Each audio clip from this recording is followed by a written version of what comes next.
Theodore, you gave quite a hard-hitting presentation at this second Middle East Offshore Support Journal conference, and you spoke about a second 30 Years' War.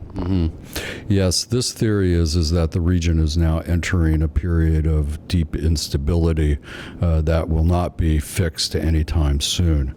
The idea of the 30-year war is that it's not only about a clash of civilizations, but it's also about a clash between religions and ethnic groups and tribes.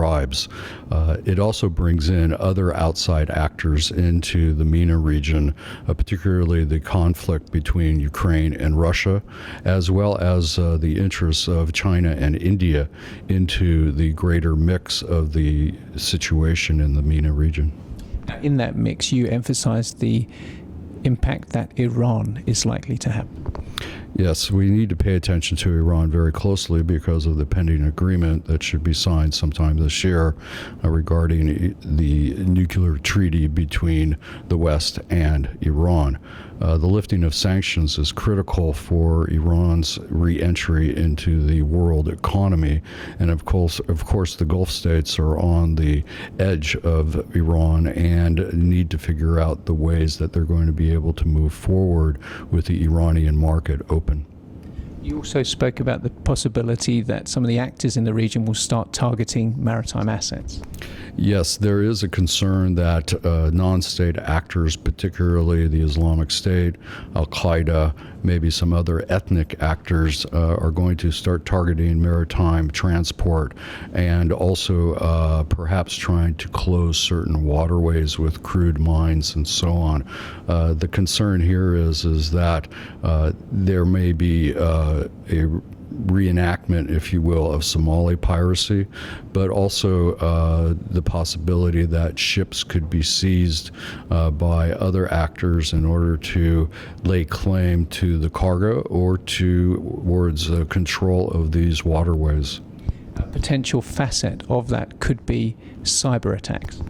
There is the threat of cyber attacks. Cyber attacks are getting more sophisticated, and it seems that those hacktivists, if you will, are more ahead of the state response to cyber protection. It's critical for all companies, particularly in the oil and gas sector, to be prepared for cyber attack and what to do in the event of such an attack. How will the oil price impact on the situation? The oil price currently where it's at now is definitely a healthier situation for many of the states in the region because it does affect their state budgets. Having said that, some states are making adjustments to that. I think it's important to pay attention to the break-off of Saudi Aramco from the Ministry of Oil because the Al Saud need more funding for their operations, not only military operations, but also plans for Egypt and for Libya.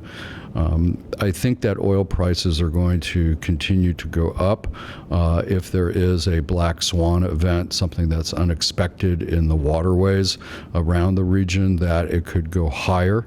But as Iran begins to come online, this is going to affect the price of oil and probably drive it back down again. Again, this is looking out a few years.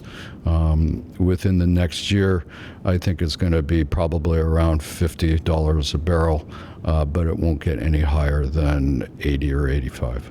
And yet, given this geopolitical ferment, the region continues to attract new entrants and a greater range of entrants. It does indeed. I think that's because of the opportunities that are present. I think within the oil and gas industry, there's always room for more exploration and more development of fields and so on. Interestingly enough, most of the oil and gas fields within the region have not been targeted by non-state actors and terrorist and insurgent groups. That may be attributed to perhaps force protection, but also because it's not really on their hit list yet. We have seen a few examples of potential hits against them, both cyber and also through physical attack. But we need to be wary of what the bad guys are saying, because if they start talking about targeting oil and gas terminals or shipping, then we need to be concerned and beef up security for that type of transportation. Finally, Theodore, you're a first-time attendee of this conference. What are your impressions? My impressions are that this is a very fascinating facet of the oil and gas industry. I think it's enlightening to be able to see and talk to individuals who deal with offshore vessels and rigs and so on. It's a different segment of the entire oil and gas picture that normally people don't focus on.